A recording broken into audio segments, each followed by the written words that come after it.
Hello, this is Priscilla, your Pampered Chef consultant, always here to help you save some time and money in the kitchen.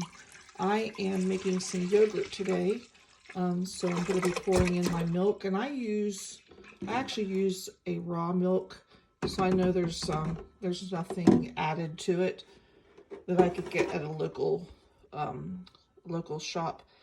And what's nice about this, it does have a yogurt setting on it, but I always warm my milk up first to about 185 degrees, and I do that on sear. I've done that on a quick cooker all the time. What's nice about this, I can have different heating settings. So there's actually a medium heating, low heating, and then there's a high heating if you wanted to turn the temperature up to higher, but I'm going to leave it on the medium, and then we're going to hit start.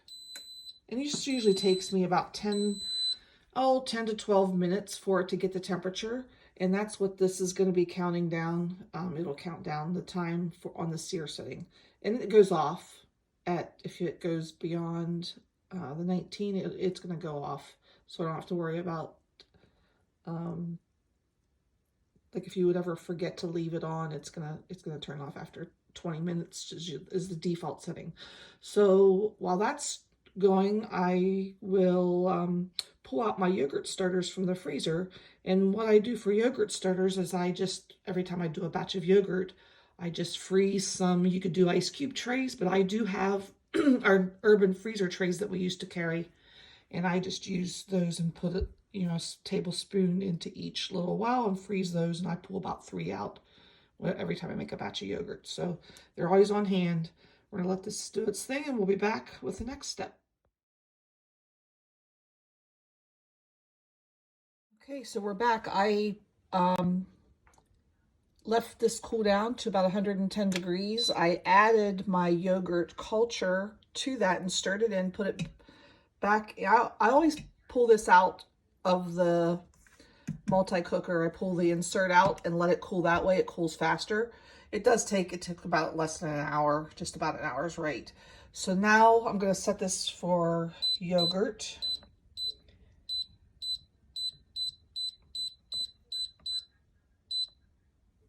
See, the yogurt's beeping, and I'm going to go ahead and let it go to the 10 hours.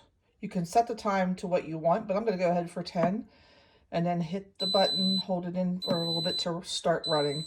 And I am going to put the lid on this. You can use the glass lid, or you can use this, and it will do its thing. You'll just leave it go for 10 hours, and then I usually put the silicone stretch cover on that stainless insert and put that in the refrigerator to cool overnight. And in the morning, I can strain it easily for Greek yogurt, or can eat as is.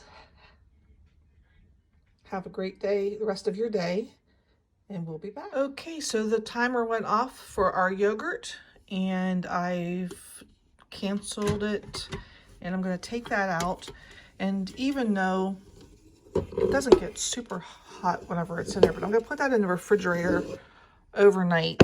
That always thickens it a little bit before I strain it, and I'll just use our stretch lid cover, and that'll cover it in the fridge. Take it out tomorrow, strain it through my fine mesh strainer, and I will have Greek yogurt in the morning. Thank you for joining me. I hope this is something that's helpful to you. If you've got any questions about how to do the yogurt, please let me know. And I'll just take a couple tablespoons of this and freeze it just as is. I'll just take a couple tablespoons, freeze it in our little herb freezer trays, or you could use an ice cube tray. And then I'll have starter for my next batch.